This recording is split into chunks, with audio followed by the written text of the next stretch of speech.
Online व्यवहाराच्या नावाखाली बँकांनी सर्वसामान्य खातेदारांवर दरोडा टाकण्याचा प्रयत्न सुरू केला आहे असा आता आरोप होतोय। कारण कॅशलेसच्या नावाखाली आता रोखीने व्यवहार करणाऱ्यांसाठी बँकांनी अवाच्या सव्वा शुल्क आकारणीला सुरुवात केली। त्यामुळे तुम्ही एटीएम मधून सातत्याने पैसे काढत असाल तर तुमच्या खिशाला मोठा भुर्दंड बसणार हे नक्की आहे। यापुढे एकदा बँकेत गेलात तर किमान 15 दिवस लागतील एवढे पैसे तरी काढून आणा।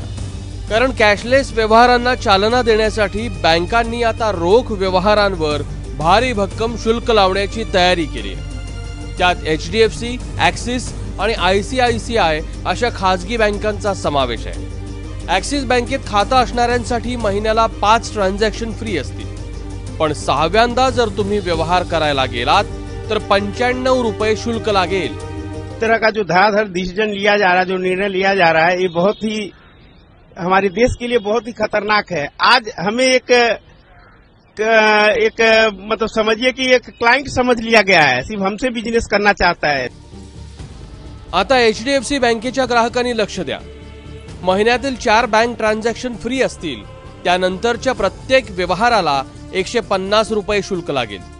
सॅलरी किंवा सेव्हिंग अकाउंटलाही तोच नियम लागू असेल।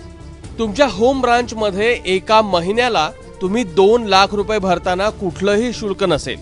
2 लाखापेक्षा जास्त रक्कम खात्यात भरली तर प्रत्येक हजाराला 5 रुपये शुल्क लागेल।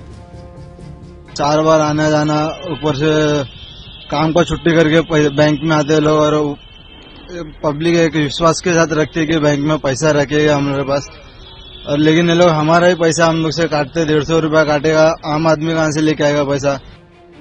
आता ICICI बँकेचे नियम पहा। पहिली 4 ट्रान्झॅक्शन मोफत असतील, त्यानंतर प्रत्येक 1000 रुपयाच्या व्यवहाराला 5 रुपये शुल्क लागेल।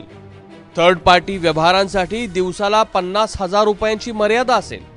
महिन्याच्या सुरुवातीला बँकेत रक्कम जमा करणं मोफत असेल, मात्र त्यानंतरच्या व्यवहारांसाठी प्रत्येक 1000 रुपयाला 5 रुपये किंवा 150 रुपये यातील जे जास्त शुल्क असेल ते आकारलं जाईल। कॅशलेस व्यवहार ही कल्पना म्हणून उत्तम आहे। यामुळे उत्पन्न लपवणं, कर चुकवेगिरी करणं हे सगळं थांबेल। मात्र गाव खेड्यापाड्यांवर कॅशलेस व्यवहारांची सोय सरकारने केली आहे का? नोटाबंदीनंतरची लाचखोरी नव्या नोटांमध्ये कशी चालू आहे? बिल्डरांचे ब्लॅकचे व्यवहार बंद झाले का? याची उत्तरं मिळत नाहीत इतकंच। त्यामुळे निव्वळ सामान्यांचं नाक दाबून काय होणार हा सवालच आहे। ब्युरो रिपोर्ट, ABP माझा।